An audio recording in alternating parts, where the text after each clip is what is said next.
यार ये तो इतने डॉलर, हमारे पीएसएल की जो वैल्यू है वो 300 से 400 मिलियन डॉलर है, जबकि उनकी एक टीम की जो वैल्यू है ना वो billion 1 billion dollar, 1.5 billion dollar, 1.8 यार हमारे तो वज़ीर आज़म जाते हैं सऊदी अरब और यूएई, वहाँ जाके कहते हैं 1 बिलियन डॉलर का सवाल है बाबा, क्योंकि हमने वो पैसे रखने होते हैं, और फिर आईएमएफ हमें कहता है।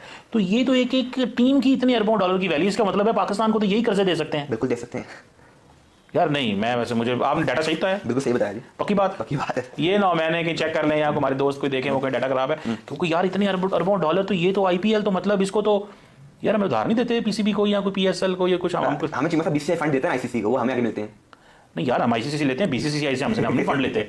अगर कोई बीसीसीआई के अकाउंट से पाकिस्तान के अकाउंट में पैसे आए तो मुझे दिखाओ, ठीक है। वो आईसीसी सबको देता है तो हमें भी दे दिया तो क्या हो गया। अच्छा भाई वो सबको देते हैं ना, कभी बीसीसीआई तो नहीं देते। बिल्कुल ऐसा ही है, फंडिंग तो बीसीसीआई करता है, बीसीसीआई बीसीसीआई करता है, किसको करता है? आईसीसी को। हमारा आईसीसी से ताल्लुक है, हमारा, हम क्या जाने बीसीसीआई को। अच्छा बीसीसीआई ना करे आईसीसी को, बिल्कुल भाई अगर वो नहीं करना चाहता तो ना करे, बस हमारी टीम ही ना हमारा पीसी भी ना बंद हो जाए अगर उन्होंने फंडिंग ना बंद की। वो मुझे रवीज राजा की बात नहीं बोलती, उसने कहा यार वो तो खाता खराब हो जाना है अगर उन्होंने पैसे, नरेंद्र मोदी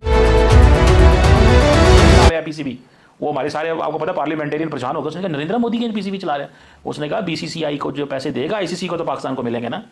तो ये चीज़ है। तो इसमें अब इसमें ऐसा इस वक्त की क्या पोजीशन है जो अभी खिलाड़ियों की, या क्या कोई ऐसी खास चीज़ हमें और बताएं, आपने बड़े साहब मैथमेटिक्स किया हुआ है, ऐसा बताएं ना हमें। जी मतलब जो टोटल स्पॉन्सरशिप है वो है 99.31 million dollar, 99.31 million dollar IPL की। और जो टाटा टाइटल स्पॉन्सरशिप है, टाइटल स्पॉन्सरशिप वो है टाटा ग्रुप के पास 5 साल का वायदा हुआ है, और हर साल टाटा ग्रुप जो है आईपीएल को 60.15 मिलियन डॉलर देता है।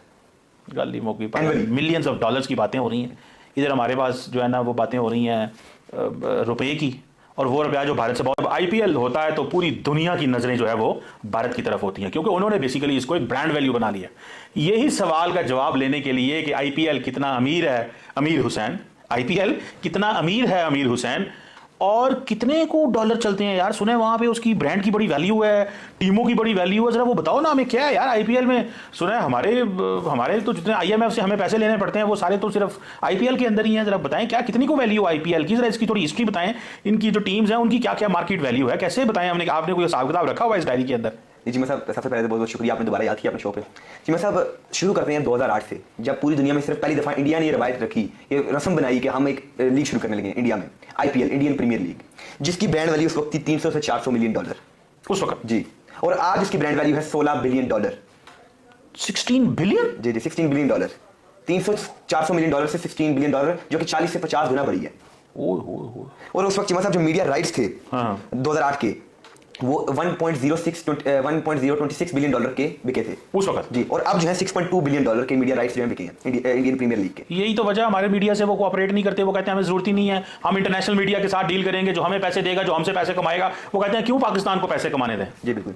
अच्छा जी मतलब उस वक्त जब आईपीएल शुरू हुआ 2008 में, तो आईपीएल में 8 टीम्स थी, उन 8 टीम की ब्रांड वैल्यू मैं आपको बताता हूँ, उनकी वैल्यूज क्या है, पहले कितनी थी और अब कितनी है। ओके जी मतलब सबसे पहले तो सीएसएमआई, जिसकी बिडिंग हुई मैंने कहा मुंबई इंडियंस एमआई, अच्छा उसकी बिडिंग की थी रिलायंस इंडस्ट्रीज में मुकेश अंबानी ने 111.9 मिलियन डॉलर, ओहो 111.9 मिलियन डॉलर उस वक्त जो कि सबसे महंगी टीम थी उस वक्त। अच्छा क्योंकि अंबानी थे जी। उसके बाद आरसीबी रॉयल चैलेंजर्स, वो 111.6 मिलियन डॉलर, जो कि विजय माल्या ने की, जो कि जीबी ग्रुप के। उसके बाद दक्कन चार्जर्स, जो कि उसके 2012 में उनका फाइनेंशियल इशू बना था, और उसके बाद एसएचआर बन चुकी है सनराइजर्स हैदराबाद, जो कि उस वक्त 107 मिलियन डॉलर की बिकी थी। 107 मिलियन डॉलर जी, ओके। फिर दी दिल्ली कैपिटल्स, ये किसकी है? ये है जी जीएमआर ग्रुप की, okay. 84 million dollar, 84 million dollar उस वक्त ये बिकी थी। ओके। उसके बाद KKR Kolkata Knight Riders, okay, जिसकी कीमत थी उस वक्त 75.1 मिलियन, 75.1 मिलियन डॉलर। ये शाहरुख खान की है? शाहरुख खान जो Red Chillies Entertainment, Shahrukh Khan, Juhi Chawla और जय मेहता की है, ओके, तीनों ने मिलकर। और ये कितने की है? 75.1 मिलियन की 2008 में बिकी, 2008 में जी उस वक्त। हाँ जी। और अब राजस्थान रॉयल्स, अभी नहीं पहले, अच्छा, 67 मिलियन डॉलर की उस वक्त बिकी थी। 67 मिलियन डॉलर जी, ओके। उसके बाद पंजाब किंग्स, जिन्हें खरीदा था प्रीति जिंटा ने, उनके साथ थे 3 बिजनेसमैन, नीस वादिया, उसके साथ थे करन पॉल और बुरमान जी, उन्हें ये खरीदी 76 मिलियन डॉलर की, ओके। और चीमा साहब ये 8 टीम्स उस वक्त बनी थी। उसके बाद इंडिया ने 2022 में 2 टीम्स नई ऐड की थी, गुजरात टाइटंस और लखनऊ सुपर जायंट्स, जिन दोनों की कीमत 700 मिलियन डॉलर थी, ओके। और उसके बाद आप देखें कि ये अब इनकी वैल्यूज कितनी बढ़ चुकी हैं, ब्रांड वैल्यूज, और ये कितना आगे निकल चुकी हैं। सबसे पहले चीमा साहब जो आज ब्रांड वैल्यू है सीएसके चेन्नई सुपर किंग्स की, वो है 122 मिलियन डॉलर, और 52% इसका इंक्रीज हुआ है, 52%। और जो ओवरऑल वैल्यू है इसके स्टेडियम्स की, एक्सेस, प्लेयर्स, कोचेस, वो बनती है 1.8 बिलियन डॉलर, अच्छा। ओवरऑल वैल्यू जो है, ब्रांड वैल्यू भी, प्लेयर्स भी, सारा कुछ मिला के वो है $1.8 बिलियन। ओके। उसके बाद आती है मुंबई इंडियंस। ये सीएसके और मुंबई इंडियंस आईपीएल की सबसे कामयाब 3 टीम्स हैं। ओके। जिन दोनों ने 5 ट्रॉफीज जीती हुई हैं। ओके। और जो मुंबई इंडियंस की ब्रांड वैल्यू है वो है $119 मिलियन और 36% बढ़ी है। ओके। और अब उनकी जो ओवरऑल वैल्यू है वो है $1.7 बिलियन। ओके। ये दोनों टीम्स नजदीक नजदीक ही रहती हैं। उसके बाद रॉयल चैलेंजर्स आरसीबी $117 मिलियन, फिर 67% कीमत बढ़ी है, ब्रांड वैल्यू बढ़ी है, और ओवरऑल जो वैल्यू है $1.5 बिलियन है। ओके। फिर है जी Kolkata Knight Riders, brand value $109 million, 38% से बढ़ी है, और $1.6 बिलियन ब्रांड वैल्यू है, सॉरी ओवरऑल वैल्यू है। ओके। उसके बाद सनराइजर्स हैदराबाद $85 मिलियन जो है उसकी ब्रांड वैल्यू है। ओके। और $1 बिलियन की ओवरऑल वैल्यू है। ठीक है जी। उसके बाद Rajasthan Royals $81 million brand value, और ओवरऑल वैल्यू जो है उनकी है $1.2 बिलियन। जो आईपीएल की वैल्यू है उसका गणित निकाल कर बेचारे पाकिस्तानी ये बोल रहे हैं कि यार हमारी गरीबी तो बीसीसीआई छोड़ो आईपीएल की एक फ्रेंचाइजी दूर कर सकती है, जितना आईपीएल की एक टीम की वैल्यू है। हमारे वजीर आला इधर उधर घूमते फिरते हैं, कोई $1 मिलियन दे दे, ये तो $16 बिलियन जो आईपीएल की वैल्यू है, इतना हमें मिल जाए तो हमारी तो गरीबी ही दूर हो जाएगी, ऐसा पाकिस्तानियों का मानना है। क्योंकि उनके लिए इंडिया का पैसा ही डॉलर हो गया है। जैसे हाँ डॉलर तो है ही, लेकिन उनके लिए इंडिया का पैसा डॉलर है।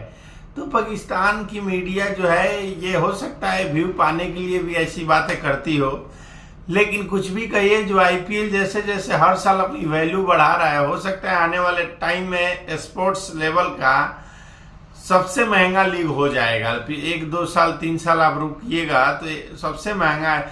अभी तो 1 नंबर पे फुटबॉल का आता है एनफीएल की अमेरिका का जो है, 2 नंबर पे ये है।